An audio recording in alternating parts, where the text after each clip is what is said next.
All right, Shalom. First and foremost, call Halal Yamla, Yahweh, Ba'ashem Yahweh Shai, Ba'ashem Harakhakwadash. Double honors to the apostles, the bishops, and the elders of Great Millstone and Ruwell, as well as Seashwell. And peace and salutations to the hopeful elect of the nation of Israel, scattered throughout the four corners of the earth. Now, I think I'm going to pretty much title this video, The Second Exodus. All right, The Second Exodus. Because, as we know in the scriptures, that our captivity here in America, Babylon the Great, is likened unto the new Egypt. All right, as it speaks of in Revelation, the 11th chapter in the 8th verse, where it talks about how our dead bodies would lie in the streets of the great city, spiritually known as Sodom and Egypt. Okay, talking about our people being in a dead state. Of course, not only carnally, physically, shot by the police, slavery, genocide, all these atrocities that's happened to our people and still happening to this day. But also, ultimately, we know is ultimately speaking of our people being in a spiritually dead state, likened to dry bones, pursuant to Ezekiel 37.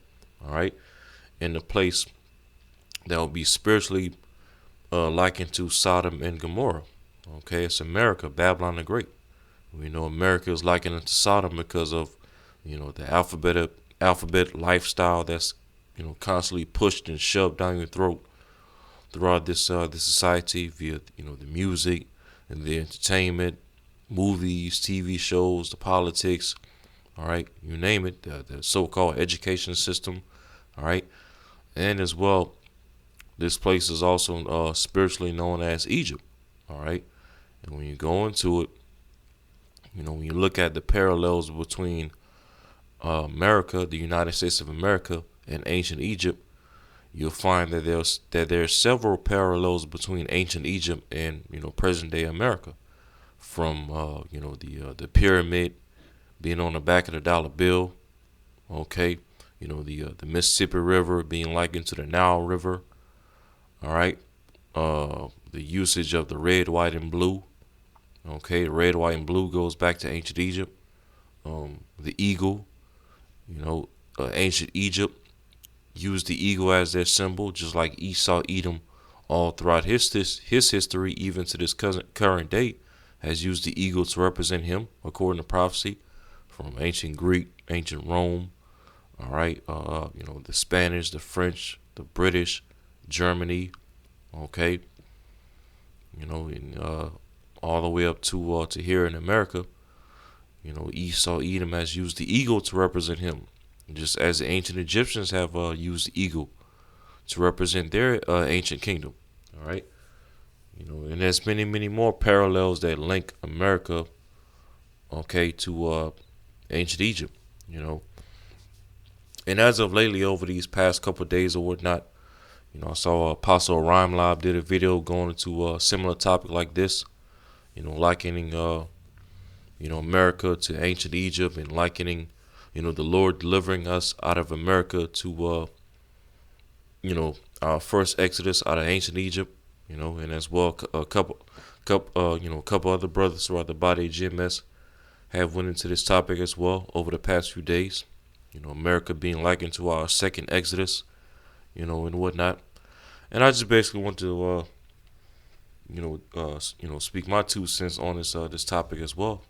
Just kind of chiming in on it as well, likening our deliverance out of America, Babylon the Great, this modern day spiritual Egypt, to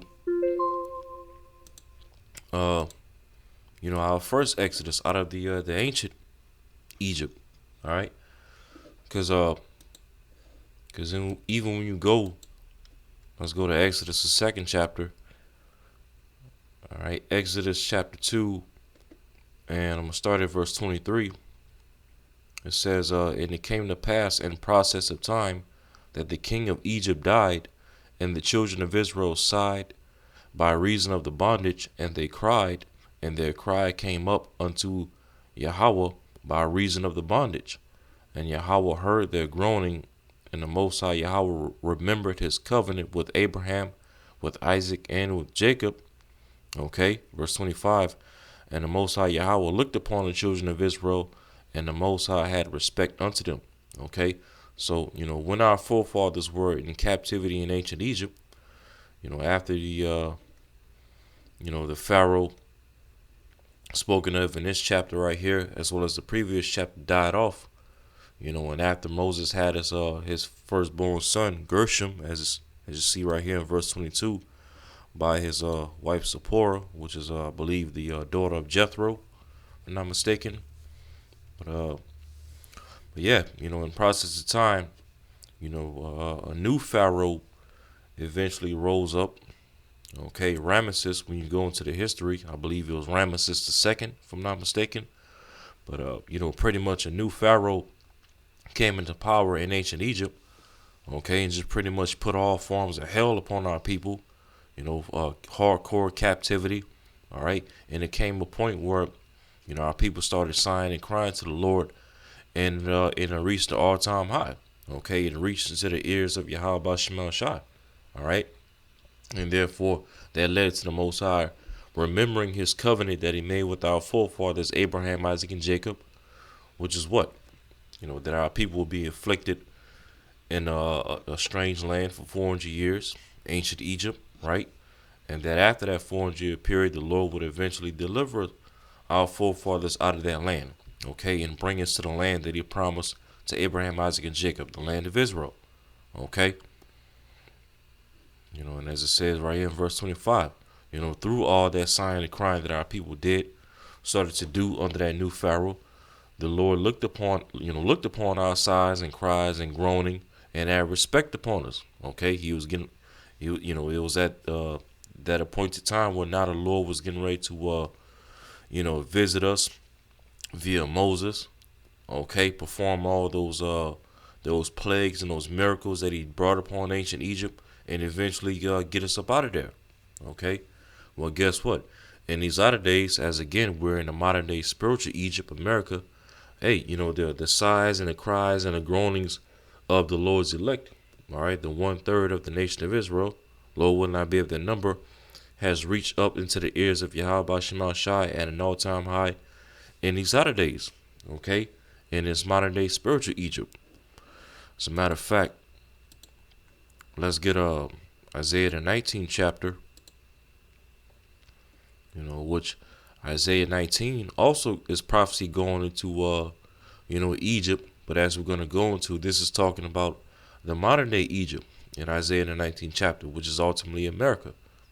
Okay, when you read throughout this chapter, all right, of course here in verse 4 it speaks about that cruel Lord, that fierce king that the Lord was set up to rule over America, the modern day Egypt, which we clearly see is this guy Donald Trump in his administration. And then when you read further down, it talks about how there will be no work in Egypt, all right, from the head to the tail, which we currently see that right now with Trump, pretty much axing all these federal jobs and IRS jobs and, veterans, people that work for Veterans Affairs, stuff like that, different government jobs.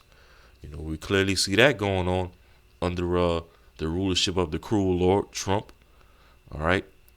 We clearly see as well the Lord mingled a perverse spirit within this America, this modern day Egypt. Okay, people are bugged out at an all-time high. People are confused. All right, the love of many is waxed cold. Okay, the alphabet agenda is at an all-time high in this country. All right, division is at an all-time high. All right, political division between genders, men and women is at an all-time high. Religious division that is at an all-time high,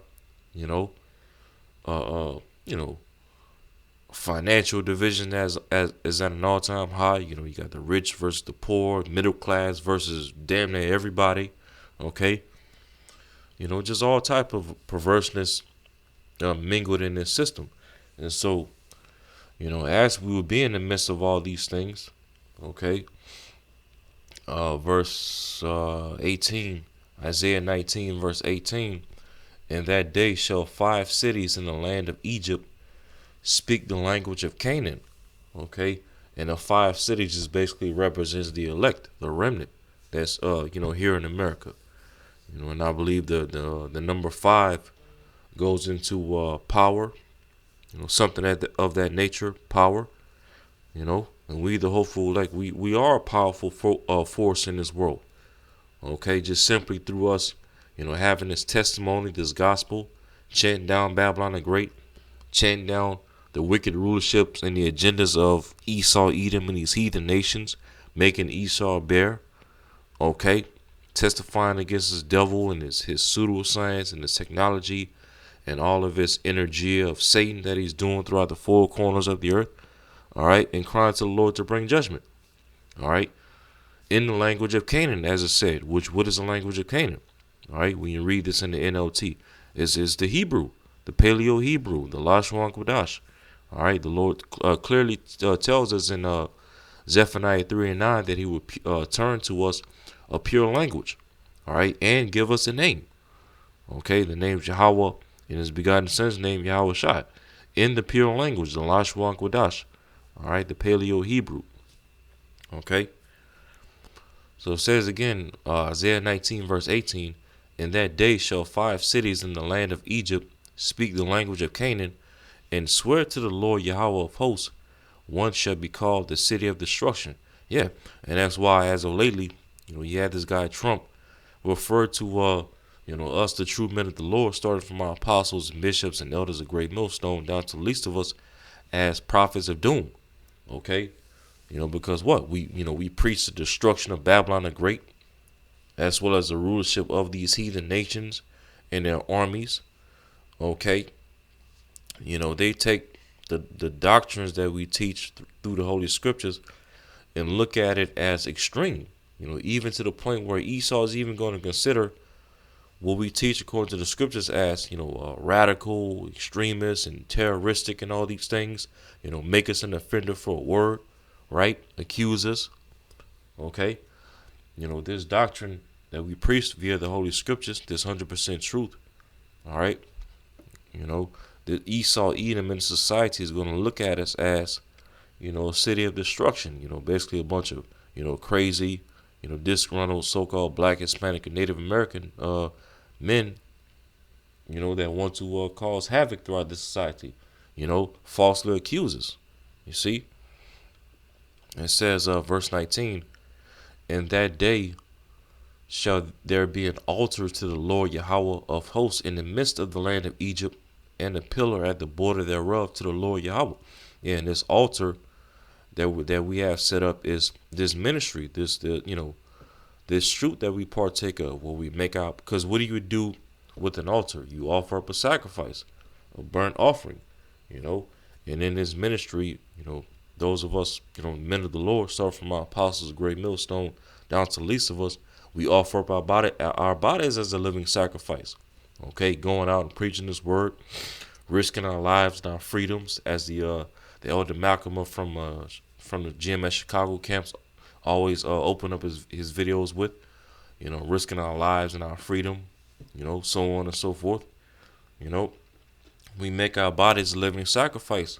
Okay, preaching His gospel, serving Yahweh Shemal Shai, waking up His elect, enduring all things for His elect's sake. You see, this is likened unto an altar. And it says, verse 20, and it shall be for a sign and for a witness. Okay, a witness going into what? A testimony, right? And that's what we have via the truth, the testimony of Yahweh Shai, which is what? The spirit of prophecy, all right? And it shall be for a sign and for a witness unto the Lord Yahweh Shemal Shai of hosts in the land of Egypt, all right, this modern day spiritual Egypt, America. For they shall cry unto the Lord because of the oppressors, sigh and cry, right? And it says, and of course, who's the oppressor of this modern day spiritual Egypt? Esau, Edom. Okay, as a matter of fact, let's prove that real quick. That Esau is the ruler of this modern day spiritual Egypt. Joel 3 verse 19, Egypt shall be a desolation, and Edom shall be a desolate wilderness for the violence against the children of Judah, because they have shed innocent blood in their land. Yeah, so clearly we see right here, Esau, Edom is you know, spiritually and prophetically tied to this spiritual Egypt, which is America, Babylon the Great. Okay, because of what? As I said, because of the violence that they committed against the children of Judah. All right, and not just only Judah, the head tribe of the nation of Israel, so-called Negroes here in America, but ultimately against for the violence that they committed against all the tribes. Gad, Reuben, Issachar, and the rest of the tribes. Okay, because they have shed innocent blood. Yeah, and the innocent blood ultimately talking about the blood of the elect that's in his land. The blood of the prophets and the apostles. Okay, those that the Lord is going to render innocent and blameless and without guile when Yahushua returns. All right, Esau is going to pay for all the violence and the atrocities that is committed against our people. Okay, especially against us, the hopeful elect. All right, in this land, especially this modern day spiritual Egypt. All right. So Isaiah 19 verse 20 again, and it shall be for a sign and for a witness unto the Lord Yahweh of hosts in the land of Egypt. For they shall cry unto the Lord Yahweh Bashim Shai because of the oppressors, Esau, Edom, and he shall send them a savior and a great one, and he shall deliver them. All right, so that proves right there without a shadow of a doubt, okay, that the Egypt that is speaking of here in Isaiah 19 is without a doubt talking about America, Babylon the Great, this modern day spiritual Egypt. Okay, because who's the one that the Heavenly Father Yahweh is going to send in these latter days as a Savior and a great one to deliver us out of this place? That's Yahweh Shai, whom this world ignorantly calls Jesus Christ. Okay, so this is talking about in Isaiah 19. This is talking about the modern day spiritual Egypt, America, Babylon the Great, that's ruling in these latter days. Okay, so let's go to Jeremiah 16. Jeremiah 16 and verse 14. All right, God will restore them. All right, this is talking about the end time, the restoration period, when the elect will be woken up in these latter days, sighing and crying to Yahweh Shema Shai for deliverance. All right, Jeremiah 16 verse 14. Therefore, behold, the days come, saith the Lord, that it shall no more be said, the Lord Yahweh liveth, that brought up the children of Israel out of the land of Egypt. Verse 15. But the Lord Yahweh Ba'ashim Yahushua liveth, that brought up the children of Israel from the land of the north.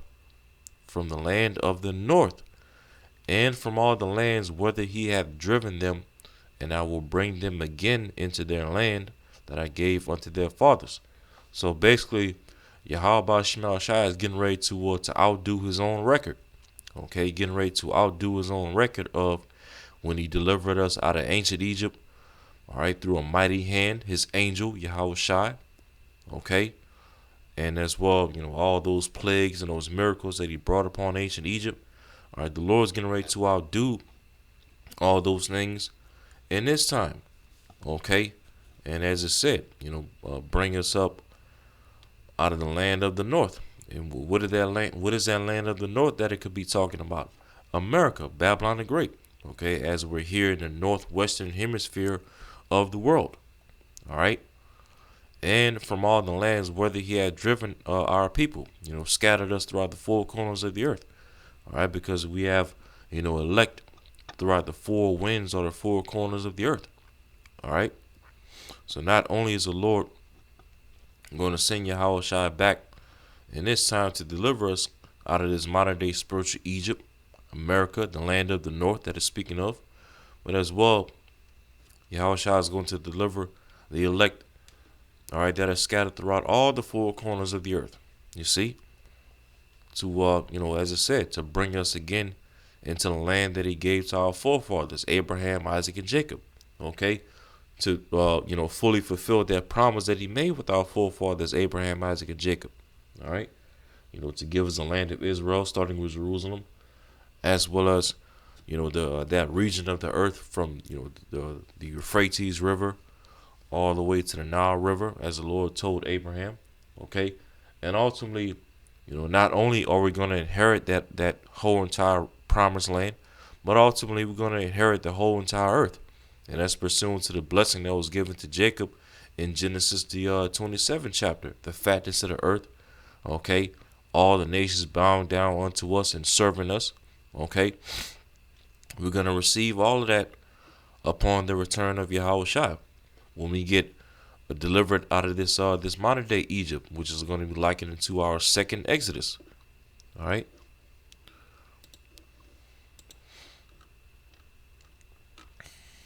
Second Exodus 15. All right, let's make this bigger.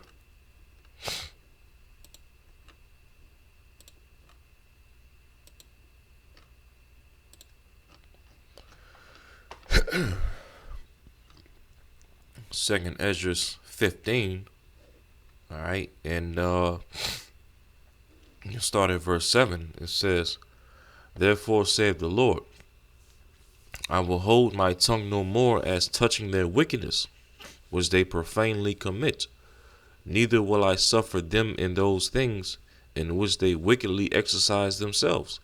Behold, the innocent and righteous blood crieth unto me, and the souls of the just complain continually." Yeah, that's us, the hopeful elect.